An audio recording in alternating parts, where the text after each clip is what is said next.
Kim Petras, I'm having deja vu. I don't know why. What's up? It is great finally meeting you. Welcome to America's Dance 30. Yay! Thank you for having me. I'm so excited. Now, we didn't get a chance to speak when Future Starts Now went #1. Congratulations on that. Thank you. Yeah, thank you for playing it. Thanks everyone for listening to it. That was a really cool, unexpected moment. I love the song and I'm just happy people are liking it. Thank you so much. It is such a fun vibe song. How was the song born? So me and my friends moved into a house in Laurel Canyon during lockdown and set up a studio in our closet and just kind of made the goal of like, okay, we're gonna get in there and write something every day, even if it sucks, if it's good, it doesn't matter, but to stay sane, like we have to write every day. And this song when it came around, it just kind of became like a little time capsule of that moment and just trying to focus on the moment instead of the big picture of like when is life going to happen again, kind of that thing. And then it stuck around. This whole kind of vision developed for this for my album to be more Europe inspired, and I love like Ed Banger and Justice and Daft Punk and just a lot of French house music, and so that's what sonically really inspired it. And then lyrically, it was kind of just the circumstance. And now that's what it means to us, just trying to stay sane and not overthink things.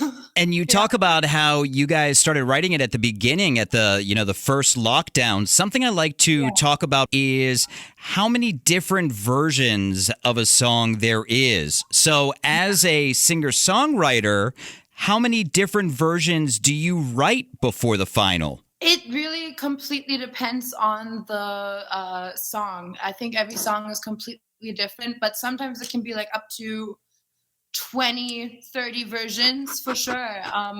We've had songs that I've been trying to finish for years and that I'm still kind of crossword puzzling. So yeah, I don't think it ever gets like past 20 versions because like that's like the limit where I'll just be like, okay, I give up. But I've definitely done so many different versions of songs. And sometimes it's just the first take is it. And that's the happiest thing that can happen to any songwriter when just like, oh, that was great, done. but yeah, it becomes a little headache and a little crossword puzzle sometimes. But I quite like it too. I like a little, when there's something to solve about it. And it's like, oh, that part just doesn't feel right yet. We can beat it. And I'm such a like beat it person. Like, can we make it any better? Like I always ask myself that in, every second of a song, because you don't want to really waste time in a song. You only have this much time to get a point across and do this song right. And it always blows my mind when artists tell me that they came up with a smash of theirs in like 10 minutes. I'm like, oh, come on. That's annoying. It's really annoying. Like definitely it makes me so like mad when I hear things like that. I'm just like, of course you would. And it takes me like 80 versions. I'm like, 5 years later, I have like a project. Yeah, no, but it can be really frustrating. But when stuff like that happens, it's magic. And I feel like that's what I go into the studio every day hoping is going to happen. And then sometimes it's just a flop day and I just like, fall straight down and everything sucks. And sometimes it just happens. And usually that is when you just don't think too much and you just try to have fun and you're just, with your friends come up with a song and you're not overthinking it, and someone says something just in a conversation. I feel like that's usually like the best stuff that people come up with when they're not really trying to come up with it. And isn't that the same with everything? I mean, I'll like post a stupid cat video of my cats, which obviously isn't stupid to me, but it ends up getting like 3,000 views, and then like I'll post a video that I put a lot of thought into and it gets like 5 views. I'm like, are you kidding me? I know. Well, it just kind of is like that. I think with anything like creative, like you never know anyways. So just like kind of put it out there, see what happens. That's kind of always what I've thought is a good thing to do. But also, it's good to get it out. It's good to make stuff that you want to make and just do it because of that. And then if it blows up, cool. But if it doesn't, you still made something that you love, that you wanted to make, and you're still happy with it, you know? I love that philosophy. Absolutely. Now, before we talk coconuts and before we talk Coachella or Cocochella, should I say, let's get to know Kim Petras a little better with Finky's favorites. Done.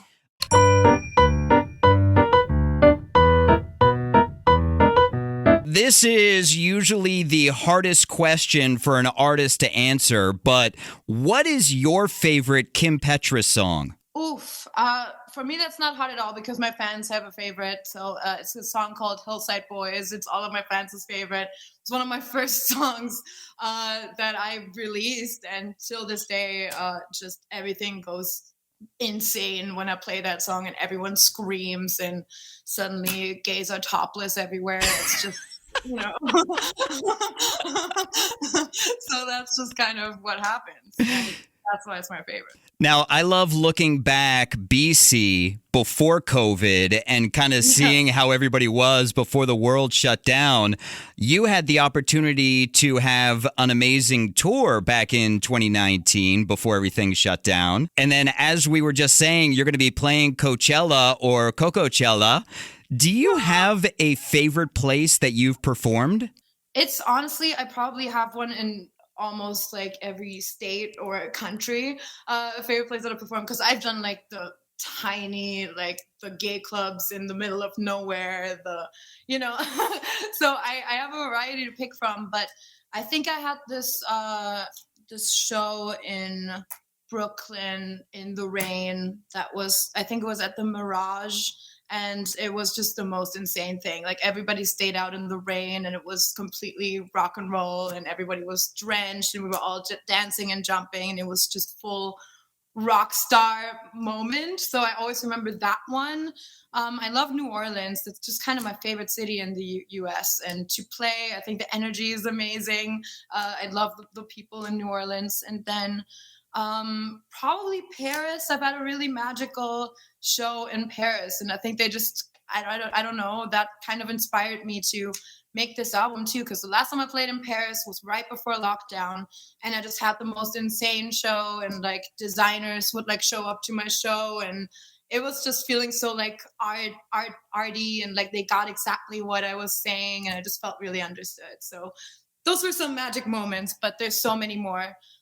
There's also a lot of like just really cursed places that I either fell at or that I failed at, and I'll always have those as well. Well, really quickly, just going back to the Brooklyn show, isn't it amazing how much rain adds to it? Because I remember seeing Above and Beyond, and it was torrential downpour, and it was honestly one of the most amazing shows I've ever seen. Yeah, no, it's insane. It's I don't know. I think it gives everyone this feeling of like, we're all here together and we're staying and we're not going to let this ruin our life. And it just adds that kind of like determination to be there. And that kind of, and when you're on stage, it just, if it's storming and raining, like, great, like you go even harder. But yet we run to our cars if it's raining outside. Totally. And everyone in LA is like, doesn't know how to drive anymore and is freaking out. Same thing for Florida. Don't worry. It's horrible. Now, Kim, back in 2019 BC, you actually got the chance to feed koalas in Australia. What is Kim Petras' favorite animal? Ooh, my favorite animal. That's so like, I love animals. I'm like a big like animal lover. But I have 3 dogs. I have to say dog because they're right here like looking at me. So I can't tell them it's not dogs. Honestly, Kim, that was a trick question. I was hoping you were going to say your dogs because as a cat parent, if anybody asks me what my favorite animal is, if I don't say cat, they're going to kill me in my sleep. So I know. I know. So yeah, I just feel under pressure right now. Especially with them staring at you right now. The wrong move, they're gonna attack me. Now, I saw that you were hanging out with Paris Hilton. Of course, you talk about how much you love Paris, France, and how it's, it leads a lot to your music. If you had to choose between the Parises, which is your favorite Paris? I mean, Paris Hilton, because she's a person and a human being with feelings. People are not going to take it as personal as if I choose a single person over, an entire country. So I have to say Paris. She's also just right behind the computer watching me right now. She's holding the dog's eyes so that they don't see what's happening right now. Now, you were, of course, born in Germany. Why don't you share with us your favorite German curse word? Ugh, I'm like, what should I pick? It's a tough question, isn't it? I think the best one is Arschloch, asshole. That's just a good one. There's also songs that go with it, with Arschloch. But also you jerk, it's like du Wichser. So that's a fun one. But it's just curse words as well. They just sound funnier. I like your choices. There's so many more I want to say. Well, and I then can't explain what they mean because it's too offensive. Feel free to use this as therapy, Kim. If you need to get it out right now. I just go off and scream at you in German. Now, I saw in an interview that you talked about how pop music saved your life in so many ways. What is your favorite non-Kim Petras song? Oof. Probably, no doubt, Don't Speak. I think that's forever just one of the best songs ever, and just a breakup encapsulated. Also, maybe I'm going through some stuff right now that I just listened to that song a million times on repeat. But I think that one kind of stood the test of time of being a great, great song. And also Running Up That Hill by Kate Bush is forever just that beat is insane, and just everything about that song is so beautiful, and just forever I put that song on and it's just it does something. It's just magic. But there's so many choices. I mean, I love music. I listen to all music, all genres, all things, and I just love when a song is great. I just like when a song is really good. Well, finally, in Finky's favorites, in your latest song, Coconuts, you actually name your breasts Mary Kate and Ashley. What else would I name them? Exactly. And you've talked about how you've got a lot of influence from the 90s and the early 2000s. What is your favorite thing from that time frame? I mean, my brain goes to Rose McGowan's VMA dress where she was just naked. Britney in the denim dress. Just the performances were just always just insane. The outfits were insane. I kind of miss just how out there things were, and how I don't know, everything's a little more safe and polished these days. And I like the riskiness, and I like the commitment to a theme, or to, not take yourself so seriously and things like that. And I try to do that in my performances, because at the end of the day, for me, music is fun. It's a fun thing. And I just always love when songs are as entertaining as they can be. So I think just in general, I'm just still obsessed kind of with, just the out there moments. Wait, you do an awesome job with that. You do an incredible job with your performances, keeping them fun. Congratulations on Future Starts Now, going number one. That was so cool. I'm so grateful. That's so amazing. What is next for Kim Petras besides Cocochella? Cocochella is an important one. But then I'm dropping a project pretty soon that I just started teasing today, which is exciting. It's not the album, but it's its own thing that nobody knows about yet. And then my album release. I mean, my album release is gonna be not too far away, and I still have so much to do. So I'm just in rehearsals, and I'm just happy if I get a moment to catch up on Euphoria and hang out with the dog. Kim, I can take a hint, okay? You don't have to tell me you have to go. All right, Kim?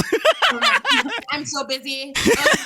It is so awesome finally meeting you. Thank you for your time on America's Dance 30. Of course. That was so much fun. Thank you. Have a good